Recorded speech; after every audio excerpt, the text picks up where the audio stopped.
ये वाला जो है ये वैल्यू 1.10 ही आएगी, लेकिन माइनस माइनस होकर क्या आएगी, प्लस आएगी।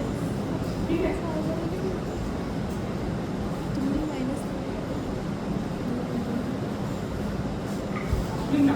अब जो मैं आपको बताने जा रही हूँ बहुत इंपॉर्टेंट चीज बताने जा रही हूँ, नेस्ट इक्वेशन। और ये क्वेश्चन ऐसा है कि जैसे होते ना हमारी बॉडी का मेन पार्ट क्या है, ब्रेन है या नोटोकॉर्ड है, तो इसका इलेक्ट्रोकेमिस्ट्री का बहुत मेन पार्ट है नेस्ट इक्वेशन। ठीक है, लिखिए नेस्ट इक्वेशन। बड़ा ये पूरा वो पढ़ना, क्या नाम है तेरा, अनुराग। देखेंगे आप बताएंगे कि ये मेटल है, मेटल में इलेक्ट्रॉन लिए कितने हैं और यहाँ पे चार्ज है, तो भी इसमें कन्वर्ट होता है, इसमें कन्वर्ट होता है। इलेक्ट्रॉन पोटेंशियल निकालने के लिए आपकी जो 12th की क्लास है इसमें डायरेक्ट फॉर्मूला दिया हुआ है, जिसे कि आपको याद करना है। पहले आप इस फॉर्मूले को याद करेंगे अभी के अभी।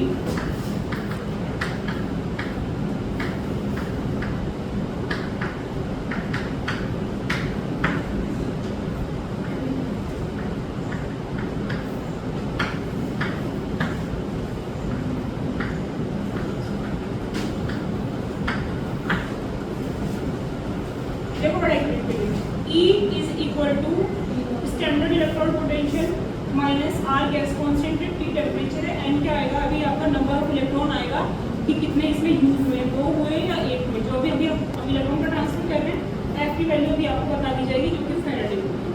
ये क्या होता है, इंटीग्रेशन होता है, ये मेटल होता है, मेटल की कौन सी वाली फॉर्म आ गई आपकी, ऑक्सीडाइज।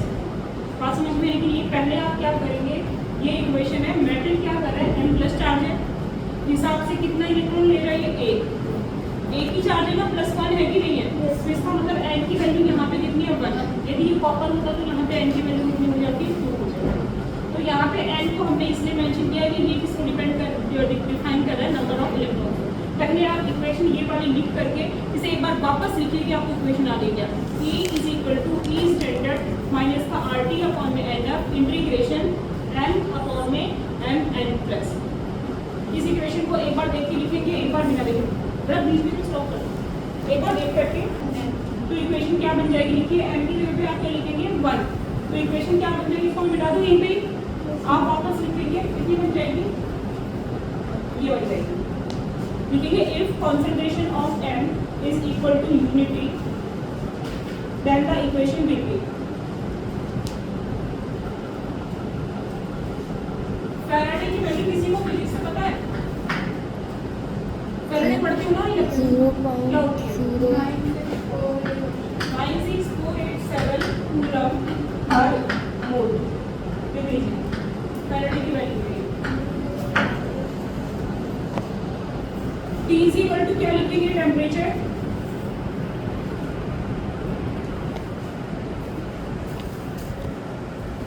लिखिए बेटा, लिखिए, रिएक्शन में आपके सामने वही लिख रही हूँ, Zn प्लस में Cu प्लस Zn2 प्लस में Cu। ये आपका हमेशा क्या है, एनोड का काम करता है और ये किसका काम करता है, कैथोड का। तो Cu2 प्लस के केस में इक्वेशन क्या हो जाएगी, आपको थर्ड इक्वेशन लिखनी है। ऐसी की रिएक्शन चलेगी E is equal to E not minus का RT अपॉन में NF इंटीग्रेशन, यहाँ पे क्या आ जाएगा Cu2 plus in case of cathode. बात समझ में आई कि नहीं आई, लिखिए इक्वेशन थर्ड नंबर पे, फॉर कैथोड, कैथोड के लिए सबसे देखूंगी तो कॉपी में लिखने रखिए। 3 इक्वेशन हो गई आपकी, 3 हुई है कि लिखी हुई है, कैथोड के लिए क्या लिखेंगे, Mn2 प्लस को क्या यहाँ पे क्या लिख देंगे, सिर्फ Cu2 प्लस, आगे इक्वेशन, ये कैथोड है ना, तो Cu2 प्लस लिखिए बेटा, फॉर कैथोड। अच्छा यहाँ पे भी कोई चेंजेस होंगे कि यहाँ पे देखिए क्या आएगा, Cu2 प्लस अपॉन में Cu आएगा, यहाँ पे भी क्या आएगा, Cu2 प्लस अपॉन में Cu। लिखिए इक्वेशन,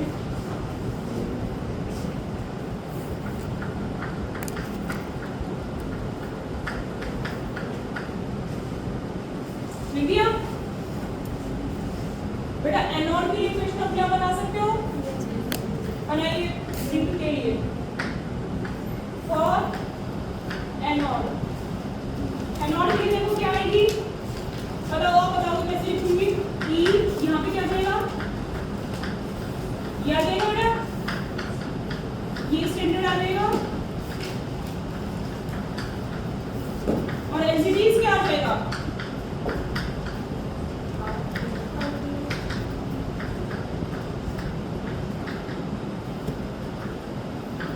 ये आएगा भी है।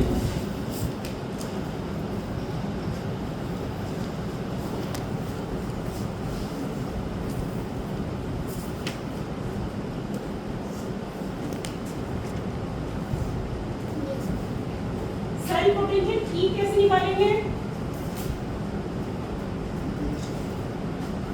E is equal to E Cu2 plus upon में Cu minus E Zn2 plus upon में Zn।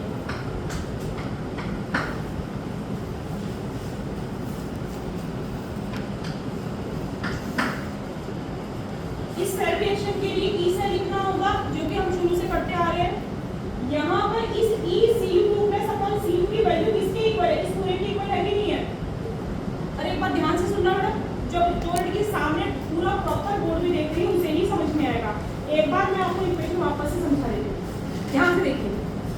हम यहाँ पर एक इक्वेशन की नेक्स्ट इक्वेशन को स्टडी कर रहे हैं। नेक्स्ट इक्वेशन का फॉर्मूला होता है E is equal to E not minus का RT अपॉन में NF इंटीग्रेशन 1 अपॉन में n प्लस, ठीक है, वहाँ पर प्रॉपर चेंज जो भी हो सकता है। अब हम इसको किसके केस में स्टडी कर रहे हैं, इस केस के अंदर।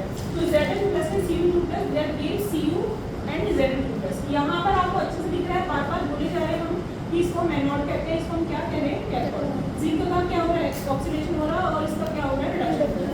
जिसका रिडक्शन होता है उसको पहले लिखा जाता है सेल रिएक्शन में, ऑक्सीडेशन को क्या लिखा जाता है बाद में ये लिखा जाता है, उससे क्या निकाला जाता है, ई सेल निकाला जाता है। अल्टीमेटली हमारा टारगेट क्या है, ई सेल निकालना है यहाँ पे। तो ई सेल निकालने के लिए हमारे पास में इन दोनों की क्या होनी चाहिए, वैल्यू होनी चाहिए। तो ई कॉपर की ई Cu2 प्लस की वैल्यू को निकालने के लिए नेक्स्ट इक्वेशन में क्या इक्वेशन बन जाएगी इसकी, ई मेटल अपॉन में ई नॉट मेटल माइनस का RT अपॉन में NF इंटीग्रेशन 1 अपॉन में क्या आ जाएगा, Cu2 प्लस आ जाएगा। एज वेल सेम किस में आ जाएगा, जिंक के केस में आ जाएगा। बात समझ में आ गई। अब हम क्या कर रहे हैं, ई सेल निकाल रहे हैं। तो ई Cu2 प्लस की वैल्यू कितनी है, ये पूरी वैल्यू है ना, और इसकी वैल्यू कितनी है, ये पूरी वैल्यू है। तो आप क्या करेंगे, अपनी कॉपी में स्पेस बना करके ई Cu2 प्लस अपॉन में Cu की जगह पे क्या लिखेंगे, ये पूरी इक्वेशन लिखिए, जो कट रहा है उसे काट देंगे और माइनस में क्या लिखेंगे, ब्रैकेट खराब करके Zn वाला है ना, तो Zn वाला लिखेंगे, ठीक है।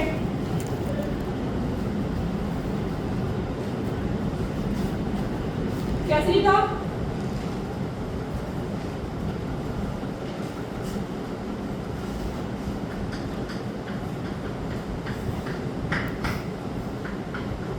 यही ना बेटा, देखो अरे बात समझ में आ रही है। अच्छा n की जगह पे कितनी आएगी वैल्यू, बताओ n की वैल्यू कितनी आएगी, 2, क्योंकि दो इलेक्ट्रॉन ट्रांसफर हो रहे हैं। इंटीग्रेशन 1 अपॉन में Cu2 प्लस, यहाँ तक आप लोग देख रही हो, माइनस में क्या कर दूं, हाँ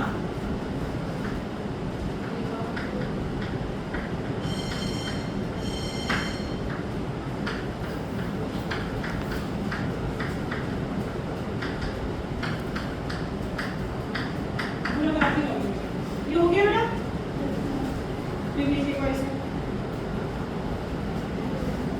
मैं मिटा दूं नीचे वाले को, थोड़ा सा जल्दी करेंगे। अब देखो देखो एक बार, देखो मैंने कॉपर और जिंक को पास पास ले लिया, इसको पास ले लिया, माइनस पूरे में चल रहा है ये। बात समझ में आ रही है कि नहीं आ रही है,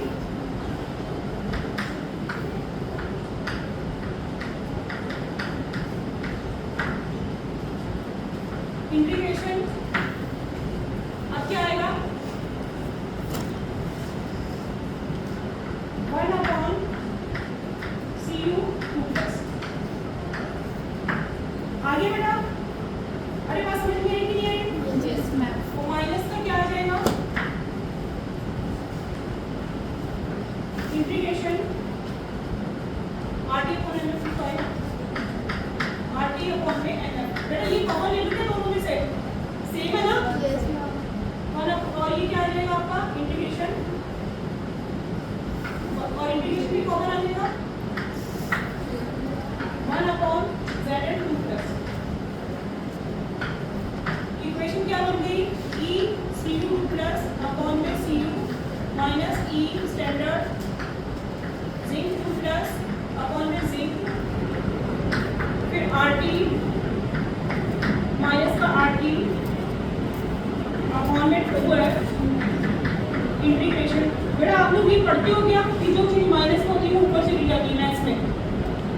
मैट्रिक्स में, ये माइनस में चलेगा Z प्लस, ये प्लस में, तो ये वाला कहाँ चला जाएगा ऊपर, तो ये किसमें कन्वर्ट हो जाएगा,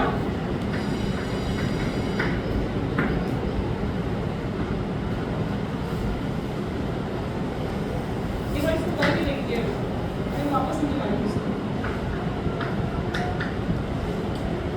ये बार फिर से पहले ये बताओ कि कॉपर और जिंक के केस में मैच इक्वेशन लिखने का समझ में आया कि नहीं आया। फिर हम क्या कर रहे हैं, माइनस कर रहे हैं, माइनस वाला केस आती, मैथमेटिक्स आ गई, केमिस्ट्री कुछ नहीं है, माइनस के दोनों इक्वेशन हमने लिखी, फिर इन दोनों को क्या किया, पास पास ले लिया, यही तो किया माइनस के केस में। मैथ्स में आप क्या करते हो, कॉमन लेते हो ना, कॉमन क्या किया, इंटीग्रेशन कॉमन है, आरटी और एनएफ कॉमन है, आरटी और एनएफ और इंटीग्रेशन क्या कर लिया, कॉमन ले लिया, अंदर क्या बच गया, 1/c2 प्लस बच गया, माइनस का क्या बच गया, 1/c2 प्लस बच गया। बात समझ में आ गई, जो चीज इंटीग्रेशन के केस में माइनस में होती है वो ऊपर जाकर के क्या हो जाती है, प्लस में हो जाती है, और ये वो ऊपर तो नीचे आकर के क्या हो जाती है, प्लस में हो जाती है। तो यहाँ पर माइनस में क्या चल रहा है, ये चल रहा है, ये चल रहा है, तो नेक्स्ट स्टेप में क्या हो जाएगा, इंटीग्रेशन में Z2 प्लस कहाँ आ जाएगा, ऊपर, और C2 प्लस कहाँ आ जाएगा, मतलब जिसका ऑक्सीडेशन होता है वो तो कहाँ पे आएगा, ऊपर आएगा, और जिसका रिडक्शन होता है वो कहाँ पे आ जाएगा, नीचे। तो बाकी की इक्वेशन क्या हो जाएगी, ये ठीक है। बेटा नए से इक्वेशन को कम से कम 3-4 बार करना पड़ेगा, दवाई एक बार में नहीं है, पहले क्या सॉरी डायरी